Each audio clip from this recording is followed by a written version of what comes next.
Hello little buddies, so basically you just need 3 or 4 things to make this cute little plant. First of all, cut your wire in desired size and then take masking tape, stick on the wire and shape it as a leaf. And be careful if you are underage because scissors can harm you. Or do one thing, you can buy those plastic scissors. Those are very effective for paper cutting but will not harm your hands.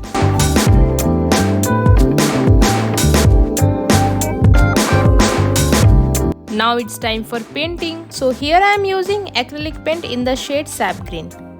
For planted pot I will use medicine cap and fill with super clay which will work as soil. And if you do not have any medicine cap, you can use any bottle caps too. Now plant your all leaves into it.